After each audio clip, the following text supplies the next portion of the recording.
Okay, here we are, set number 4 between STX Seoul and SK Telecom T1, the first day of the playoffs. Spawning on the bottom right-hand position as the blue Protoss player from STX Seoul. Recently switching from Terran when it comes to Heart of the Swarm, his name is Classic. His opponent is a Terran player from SK Telecom T1, spawning as Red Terran on the top left position of the map. His name is Fantasy. Fantasy, of course, one of the most prestigious players in Starcraft history, a very successful Brood War Terran player. He's got a lot of silvers to his name, a few golds as well. And, you know, he's also starting to make a name for himself in Starcraft 2. He's got a lot of wins in Pro League, and, you know, he is in the Premier League as well, I believe, making his way up there. Yeah, Fantasy, the key point for Fantasy is he's been underperforming after switching to Starcraft 2. Yes, he does have a lot of silvers in the OSL. He does have one OSL victory under his name. But after he switched to Starcraft 2, Fantasy was doing okay, and he started to fall out of the scene. But once it came to Heart of the Swarm, seems like Fantasy found the game a little bit more suitable to his style, as he's been winning a lot of games, and he is in Premier League. In round of 16 for WCS Korea Season 2. Yep. And also Fantasy has a mental advantage going into this game, as when it comes to postseason, this guy is a monster. In fact, if you look at the rankings, he has 18 wins and 7 losses in postseason, as he has 72% win rate. Yeah, I think that it really just shows how good Fantasy is at preparing for, you know, the postseason. He's generally able to do really nice tailored builds to his opponent. He just prepares insanely for them as well. He plays to beat his opponent in both mental and in-game stages. Speaking of build orders, Fantasy, who was always joked around as I Love Oov's personal robot, where I Love Oov was pretty much making the build orders and coaching Fantasy how to perform these build orders in Pro League. And sometimes we saw those brilliance come out, especially in Brood War, where I Love Oov comes out with a tailored build against players such as Fantasy and such as Flash, and Fantasy. In certain situations, he took out Flash instantly before the 10-minute mark into the game.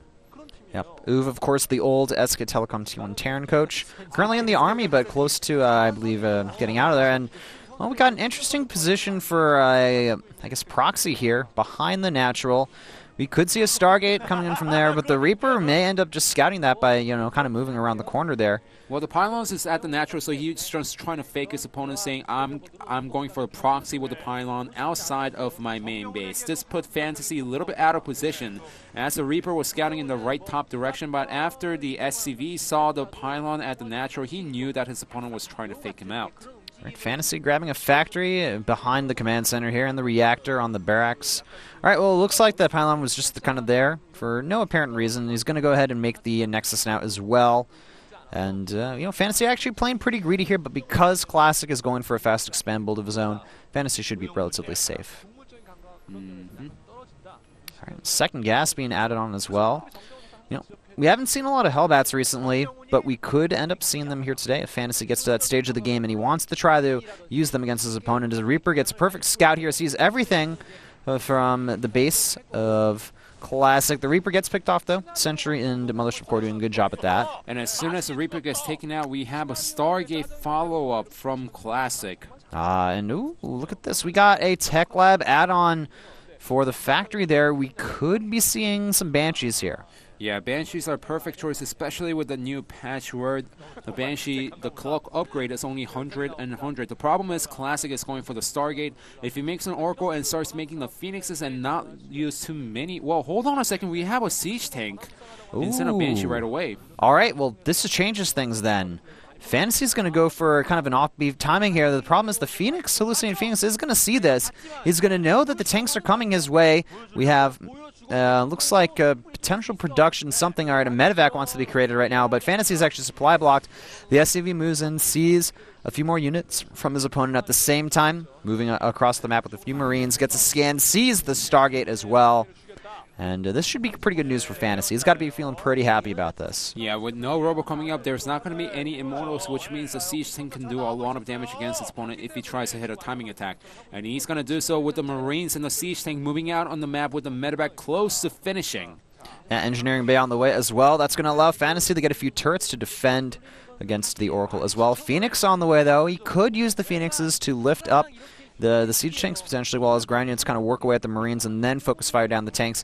This is actually a pretty small force from Fantasy. There's not too many units in his the vicinity here. We have a turret going down in the main base. None at the natural, though. I'm a little bit okay.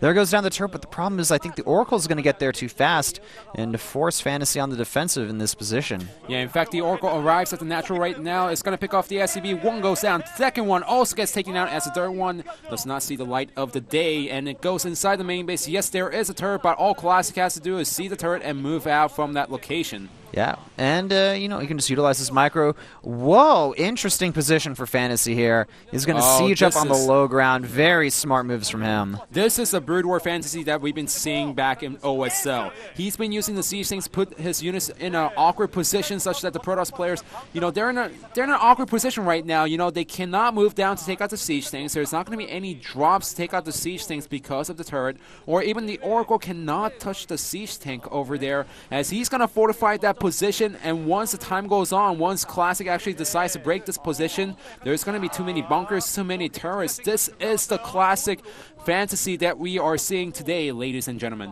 All right, additional Phoenix are out. They could be used to lift these tanks. I think that's what Classic wants to do here. Now. The bunker, it's about to complete here. The Phoenixes are getting focus fire down, though. The turret and the Marines doing an amazing job at denying those Phoenixes from doing any type of smart harassment here. The single medevac as well barely escapes.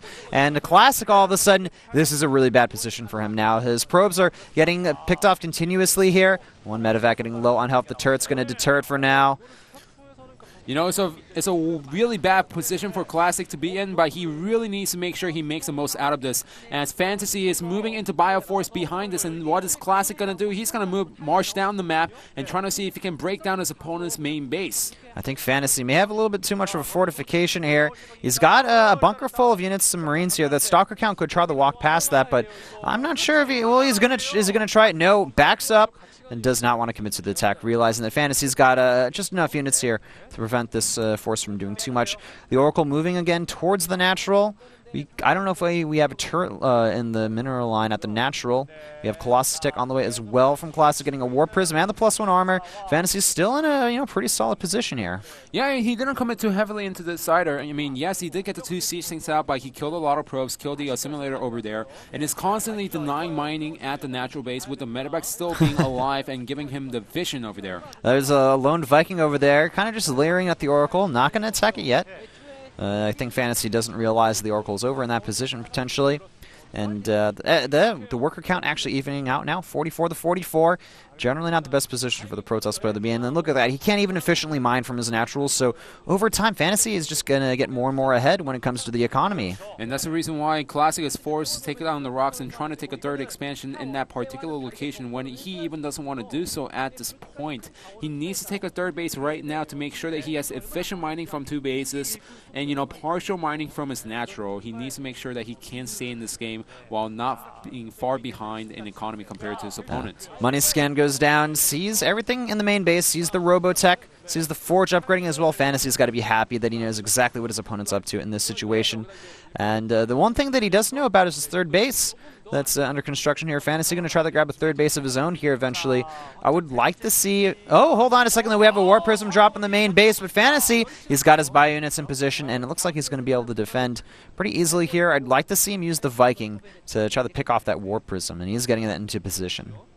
Yeah, well, the War Prism is nowhere to be seen as the Vikings are kind of slow to take out the War Prism at this point, and the War Prism makes out of the main base alive. In Classic, he's taking a third base, like I said before, and this is fantastic position for him to be in the given situation because, yes, Fantasy is still fortified with the 2 siege tanks and 2 bunkers. It's too early for Classic to break out into that position, but this is the best that Classic can do in this particular position. All right, Fantasy is moving out here a little bit, wants to get on the aggressive side of things. He could pick off to some peroxide pylons here. That's what he's going to do.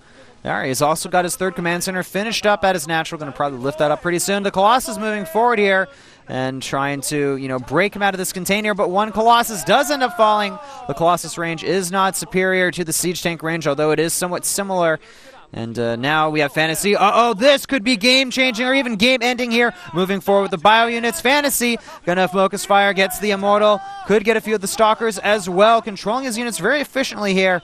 And this opens up a very large attack for Fantasy. Yeah, the key point was he lost the first Colossus. Losing the Immortal was worse for him, but Classic, he shouldn't have lost the first Colossus. He could try to scare his opponent right now, but with the Vikings arriving, we have up to 5 Vikings. Those can eat away on the Colossus easily, and Fantasy can win the game easily with one timing push against his opponent. The Oracle gets picked off as well. These bio units moving forward here. No, not smart from Fantasy. He's going to get a few units picked off here. And the rocks will eventually end up falling, securing this position, at least for a while longer for Classic. I don't think Fantasy can actually attack in this location. I mean, it's a very defensible position. Well, hold on a second. With those additional Vikings being added into the mix, this could be the additional firepower that he needs. It looks like he wants to go for the attack here. He's stemming, moving in here. We're going to have to see a Militia Corps go down. The force fields are actually not that good, working against Classic here, and the Vikings focus firing down. Only one remaining Colossus left. The Bio Forces just decimating everything on the ground. It looks like Fantasy just has a little bit too much of a punch here for Classic to handle. This Nexus at the natural will eventually fall as well. Probes being pulled off the mineral line, but they're not going to be able to do anything. Vikings landing on the ground, the Nexus falls, and Fantasy, it looks like he is going to be able to secure this match, and GG is called. The score now tied up 2-2 as Fantasy defeats his opponent, Classic. This was like watching Junior OSL finals once again on Pathfinder, as Fantasy, he was getting those siege tanks out, getting them into weird locations where Classic could not touch the siege tanks. Classic Fantasy that we are seeing today, ladies and gentlemen, as he takes out Classic in set number 4 and ties it up 2-2. I mean, I can't stress that fact. Fantasy doing a lot of brood war tactics, bringing them in the StarCraft2. I love that he was using those siege tanks in the position to get himself a little bit of an advantage, throwing his opponent off guard, and with that, he was able to secure, you know, a good advantage early on in the game, stretch that into the mid-late game, went for some very strong timings. Now, once again, the score is 2-2 between STX Seoul and SKT1. T1. We'll be back with the next match after this commercial break.